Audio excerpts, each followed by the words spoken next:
Due to climate change, in the last few decades the frequency of extreme weather events has risen.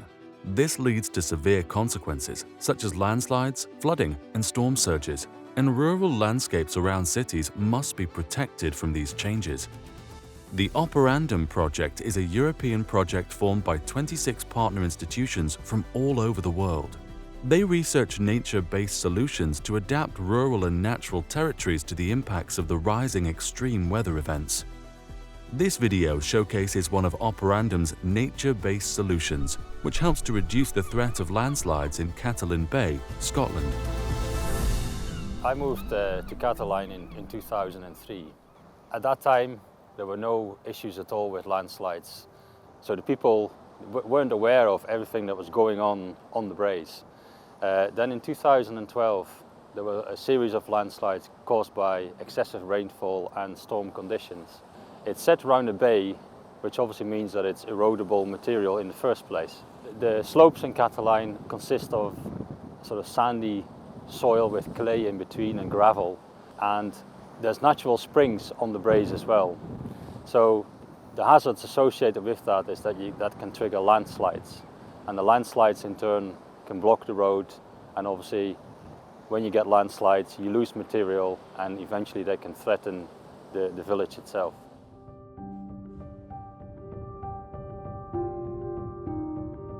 The site has two key risks. It is on the coast and it has possibilities for collapse of the slope due to both human activity as well as rabbits and other wildlife. The other is regular flooding, surface flooding, because of the height differences and the high rainfall we have in Scotland. So this has the effect of causing localized flooding. So the goal is to prevent both flooding as well as shallow landslides.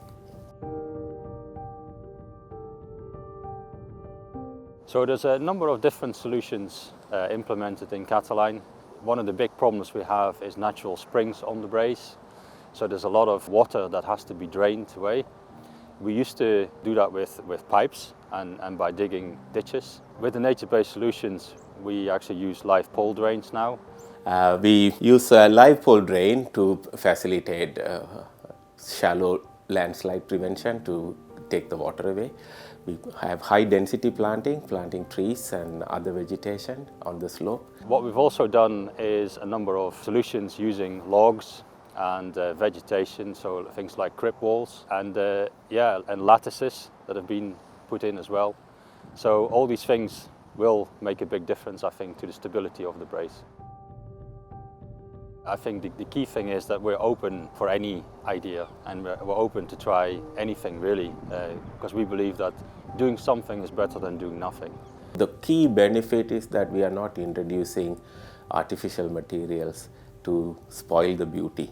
So we are able to achieve this hydrometeorological risk reduction with natural material, which over time we hope in 50-40 years they would disappear and it will be part of the site, part of the slope, and they will look natural. And therefore that's the key bit. Otherwise the other option is to pour a lot of concrete. So we are trying to do what grey infrastructure would have achieved with green infrastructure. That's the key benefit. So the key stakeholders are, of course, the local community, but we also have recreational groups such as the dive club, the rowing club, and there's commercial fishing happening from this part as well, relying on access to the harbour. So to get them engaged, it actually happened by itself. We had a big storm in 2012 which caused a lot of damage, and people came together and decided something had to be done. We had weekly get-togethers where we went out on the Braes, we dug ditches and we stabilized the Braes.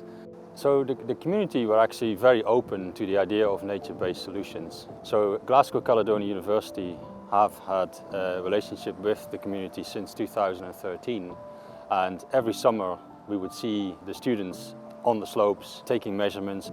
As a result, I think the community got used to seeing them there, and the concept of using nature-based solutions to tackle the issues that we're having here in Catterline. I think others can use this best practice by actually observing what is happening in Catterline, and hopefully these solutions will actually demonstrate that nature-based solutions are indeed a good solution for tackling landslides. We have been monitoring it. So far it's confident that the long-term impact would be is to reduce the possibility of localized flooding, to increase the stability of the slope. And by doing it, we hope also increase biodiversity, and because we are introducing local plants, it's all local materials, so we are not adding any non-native species, etc. in the process of implementing nature-based solutions. So long-term impact would be to enhance not only the stability but also the biodiversity of the place. And that will mean that the road coming down to the harbour will stay clear, and that means Catterline can be enjoyed by lots of people, not only the locals but also visitors coming to see this beautiful part of the world.